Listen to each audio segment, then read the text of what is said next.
ubushakashatsi bwagaragaje ingeso eshanu abantu bose bagize ikintu bageraho mu iterambere bakoresheje mu bijyanye no gukoresha neza amafaranga. Ni gute udufaranga winjiza twaguteza imbere? Hari inzego eshanu binyuramo. Izo nzego ariko ushatse bavuga ko ari n'ingeso eshanu, ariko turabyita inzego.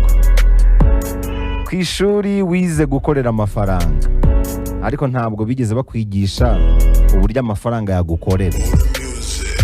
Nta nubwo bakwigishije uko wayakoresha neza akakubera umugisha aho kukubera umuvumo. Hari ingeso rero abantu birengagiza zijyanye n'amafaranga, zikaba arizo zibaheza hasi kurushaho. Abantu benshi bahagaze neza mu bukungu nta yandi mabanga bahambaye burya baturusha, ahubwo ikintu baturusha ni utuntu duto bitaho mu bijyanye no gukoresha amafaranga. Muri make ikintu baturusha ni ugukurikiza utuntu duto bagenda bubaka gahoro gahoro mu buzima bwabo bw'iterambere. Utwo tuntu tukazabyara karagita yabo, iyo karagita niyo ibageza ku gasongero rero. Muri make babasha kugena aho amafaranga yabo ajya n'ibiyatwara, akenshi bikaba ari ibintu bibara kandi bibategurira ejo hazaza. Uramutse rero ukurikije izo ngeso z'abakire, ushobora gusanga amafaranga atangiye kukwitwaraho neza kurusha uko yari asanzwe kwitwaraho. Mbere yakunyuraga mu myanya y'intoki uko yiboneye, nawe ashobora guhinduka inshuti yawe ntawamenya. Ntabwo yakongera kujya aguruka. Ukurikije buno bushakashatsi bavuga ko atakongera kuguruka rwose. Niba wari ufite ikibazo cy'uburyo amafaranga agurukamo, ntekereza ko iyi shapitire ariyo wari utegereje. Bavuga uti ni inyatsi, angeze mu ntoki yose ahita agenda simenya ukuntu bigenza. Ati mba nyizuyaza nkahita mbona arashize. Hari rero inzego, hari ingeso abagize ikintu bageraho akenshi bakurikiza cyangwa se bitwararikaho, abandi bakabyirengagiza. Abo babyitwararikaho rero bikabagirira umumaro. Reka duhere ku ya mbere. Iya mbere burya ngo ni ukwihemba mbere y'ibindi byose. Abantu benshi bazigama amafaranga nyuma yo gukuramo ibyo bishyura byose. Iryo ngo ni ikosa rikomeye ku muntu ushaka kugira ahantu ava akagira ahantu agera. Abantu bafite imitekerereze njyabukire ngo ntabwo ari uko bakora. Uko byagenda kose mu buzima uzahora ufite ibintu byo kwishyura, ntabwo bijya bihagarara. Iteka ryose usanga wishyura. Noneho hano barakubwira bati uzabona ko iteka ryose uba wishyura ariko ukageraho ukiyibagirwa. Iri ngo ni ikosa rikomeye rituma uko 2010 yagusize ari nako 2025 yagusize. Nutagira ikintu bikoraho bizarangira na 2030 ariko izagusiga. Ngo ni ikosa rikomeye cyane. Iri kosa abantu benshi rero turarikora. Aba bashakashatsi barakubwira ngo mbere yo kwishyura fagitire zigutegereje, urabizi nawe ko nyuma y'ukwezi hari fagitire ziba zigutegereje, mbere yo kuzishyura zose banza wihembe wowe ubwawe, utitaye ku kindi kintu icyo ari cyo cyose ngo hari fagitire ngo zihari ngo ntazihari. No, nawe ishyire muri iyo fagitire. Ishyire muri iyo fagitire kandi wihereho, ubanze wihembe. Numara kwihemba ayo mafaranga uhita uyazigama, ubundi ubone kwishyura ibisigaye. N'ubundi nutihemba urashiduka wishyuye fagitire birangire ntayasigaye iyo kwihemba ufite, kandi ubundi fagitire zose utazimazemo ntumenye ukuntu bije. Iki rero ngo nicyo kibazo gituma umuntu amara imyaka 10 akora ariko akiri ku rwego rumwe, ahora yiyibagirwa. Aho kuzigama ibisagutse nyuma yo gukoresha amafaranga, koresha ibisagutse nyuma yo kuzigama. Kabone nubwo twaba udufaranga duke wazigamye ariko tuzigamye, kubera ko ifaranga rizigamwe riruta irikorewe. Ngo iyo ubihisemo gutyo rero nibwo buri guteganyiriza ahazaza hawe. Fagitire ngo ntabwo zijya zishira, kandi koko fagitire ntizishira. Buri gihe hahoraho ikintu cyo kwishyurwa. Muri ibyo byishyurwa rero nawe ibariremo kandi wihereho, ntugasigare uri zeru. Mbese ushobora no kwishyura ibice ibindi byose bigukeneyeho amafaranga, ariko nawe ntiwiyibagirwe kugira ngo nawe utiburira yawe, kubera ko wakwishyura ibindi byose ubuzima bwawe nabwo burakomeza, kandi ejo hazaza hawe haragutegereje. Kugira ngo uhagere rero umeze neza bisaba ko nawe wibarira muri izo fagitire, kubera ko ngo amafaranga ntabwo ari ikintu kibikika mu buryo bworoshye. Bikaba bibi cyane rero utegereje kubika nyuma yo kwishyura byose. ntabwo bikunda ngo ngo iyo formule ntabwo ikora. Abakire bose bakoreweho ubushakashatsi basanze iyo formule idakora. Biba byiza no kwihemba mbere y'ibindi byose. Abakire bose barihemba mbere, burya ajya gusohoka ajya kuyabyinira yaramaze kwihemba kera. Noneho we wayabona ukajya kuyabyinira uri kumwishinga, ntabwo uzi ukuntu we yabigenje. Ejo ukabona arimo aratera imbere, arimo aragura ibi, arimo arakora ibi, wowe uri aho ngaho. Niko bigenda rero.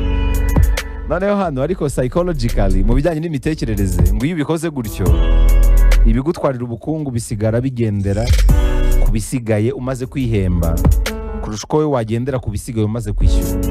Uko ubimenyera rero bigeraho bikikora ku buryo utongera no kubitekerezaho. Noneho uko ukomeza kubisubiramo kenshi, uko igihe gishira ugenda ubona hari intambwe utera mu rugamba rw'iterambere. Utangira ubona udufaranga ari duke kubera ko urumva bitewe n'udufaranga uhembwa ushobora gusanga utwuzigama ari duke cyane, ariko uko imyaka ishira tugenda twiyongera.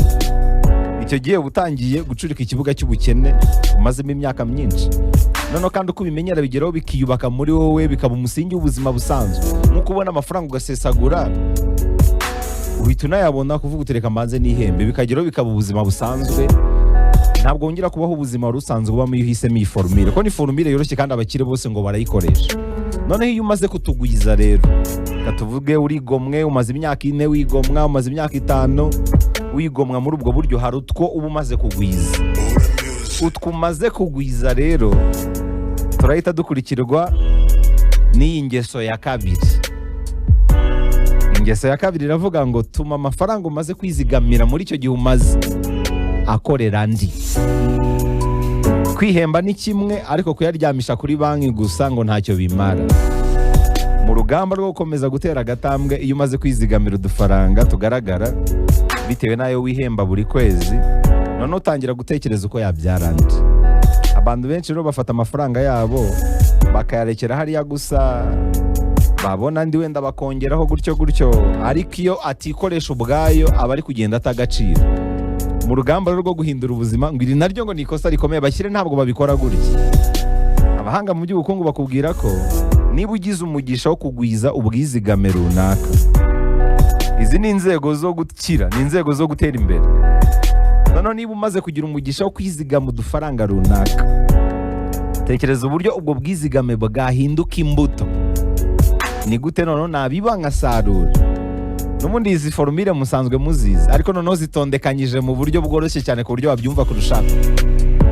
Tekereza ko ayo mafaranga ashobora kuba yabyara andi kurusha uko yaba ari hariya.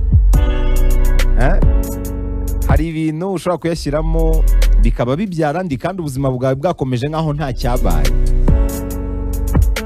kugeza igihe hari ibintu bihindutse nyine mu buzima bwawe mu buryo bugaragara. Urugero, ushobora gutangira aka business gatoya, kandi ukibuka gutangiza byibuze 1/2 cyayo ufite. Ntagomba gufata ubwizigame bwawe bwose ngo uhite ubutangiza iyo business. Bakubwira ko niba utashoboye kugitunga inshuro 2 ntukwiriye kugitunga. N'ikintu ugomba kugura ugomba kukigura 1/2 cyayo utunze.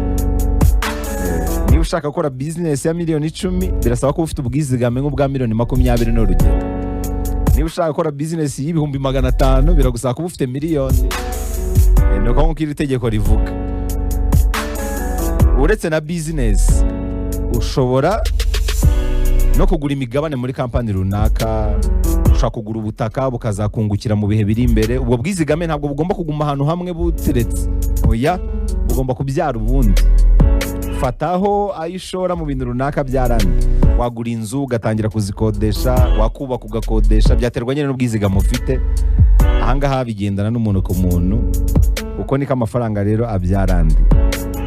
Gushyira amafaranga mu bintu bituma abyara andi ni ingeso nziza ituma abantu bava ku rwego rumwe bakagera ku rundi mu bukungu, kuko amafaranga ni nk'imbuto.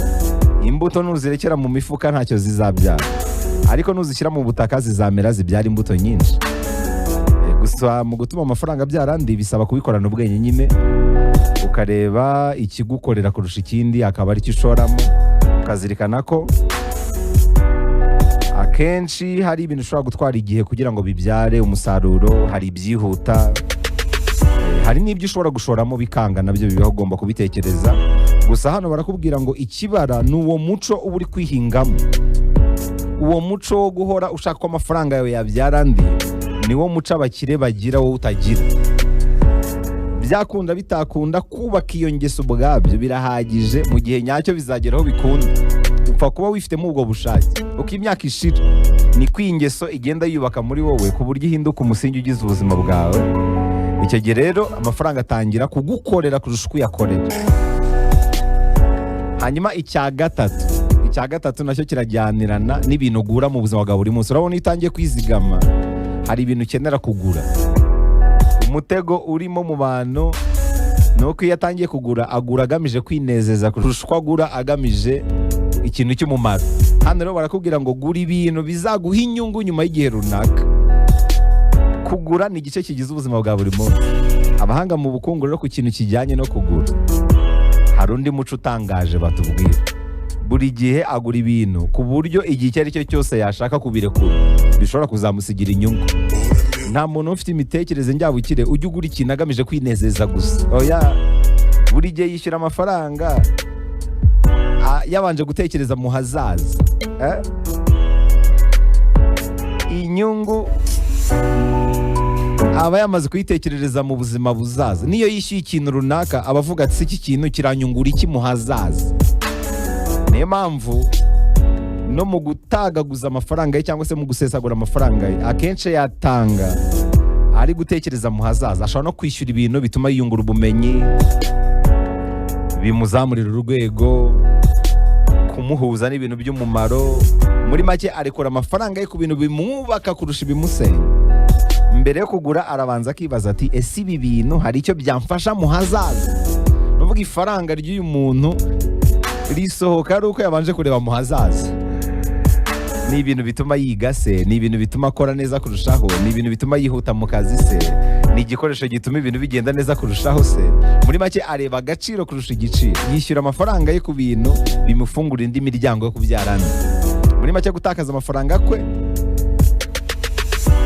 biba ari izindi mbuto zibyara andi. Niyaguze ikimunezeza akigura yabanje kureba mu hazaza. Kwishyura byubaka kurusha kwishyura bisenya. Icyo ni icya gatatu. Hanyuma reka nsoreze ku cya kane, ni ukutaba imbata nanone yo kwizigama. Aka kantu nako abakire benshi mu nzego zo gutera imbere ngo bakagwamo. Kubera iki rero? Nubwo twavuze ko kwizigama ari byiza, ariko nuba imbata yabyo bishobora gutuma udatera imbere. Kubera iki? Aha ni hahandi umuntu agera amafaranga yose asohotse akayafata nk'atakaye kubera ko yabaye imbata yo kwizigama. Mu bijyanye n'ururimi rw'amafaranga, amafaranga akurura andi. Mu bijyanye n'ubugiri n'ubugwiza bisaba ko ugira ibyo urekura kugira ngo ibishya bize. Iyo rero wabaye imbata yo kwizigama ku buryo n'agaceri gataka yumva ari igihombo gikomeye, ngo uba uri kwica itegeko rya kamere ry'ubutunzi. Niyo mpamvu mu mategeko yo kuzigama urihemba, ariko burya hari n'amafaranga asigara yo gukoresha mu bintu runaka cyangwa se yo gushora. Hari udufaranga uba ugomba gusigaza two gushyira mu bindi bintu runaka. Kubera ko ukuba imbata yo kwizigama uba uri gutoza ubwonko bwawe ko bugomba guhagarika gukura, ahubwo bukita cyane ku kurinda. Ubuzima bwinshi bw'abakire rero ngo bwicwa n'iki ngiki. Kwa kundi umuntu aba ari umukire ariko ntarya ntanywa, arakoboka, aratunara kurusha n'abakozi be. Bazanga umukire aratunara kurusha n'abakozi be ngo ni ikosa rikomeye. Uba uri gusubiza amafaranga hasi, uri kuyasubiza inyuma, uba uri kwica ururimi rw'amafaranga. Iki rero ngo ni ikibazo cyo mu mitekerereze. Kuzigama nibyo bihinduka intego kurusha uko amafaranga yabyara andi. Umuntu nk'uyu rero ngo hari urwego agera ariko ntabe yarurenga, kubera ko mu bijyanye n'ubutunzi akenshi bisaba yuko hari ibyo urekura kugira ngo ibindi bize. Ngibyo rero iby'ingenzi twazirikana bijyanye n'iki cyigisho. Muri make ntugafunge inzira z'andi mahirwe mashya ngo urimo urashaka kwizigama buri gaceri kose kaje. Uzabibwirwa nuko n'ubundi uburyo wungukaga buzatangira kugabanuka nutangira kugwa mu mutego wo gushaka kugundira cyane. Uva hari urwego ugeraho ntugundire cyane, ahubwo rimwe na rimwe ukajya unarekura kugira ngo ubone ibindi. Niba bisaba kurekura kugira ngo ubone ibindi. Focus nuyikura ku gukura ukayishyira ku kugundira ngo bizaba byapfuye. Uyu ni wa wundi uhinduka umukire ariko ubayeho nabi kurusha n'umukene ahubwo.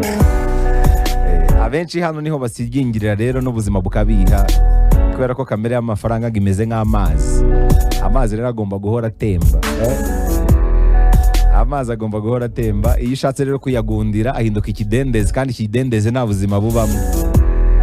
Ikidendezi kinatera indwara. Iyo ufite imitekerereze rero, hari igihe rwose ngo bikugiraho ingaruka ugasanga n'ahandi wari umaze kugera ntabwo harenze, cyangwa se unasubiye inyuma mu buryo bumwe cyangwa ubundi, kubera ko uba utangiye gutekereza muri negativity, uba utangiye gutekerereza mu mitekerereze mibi.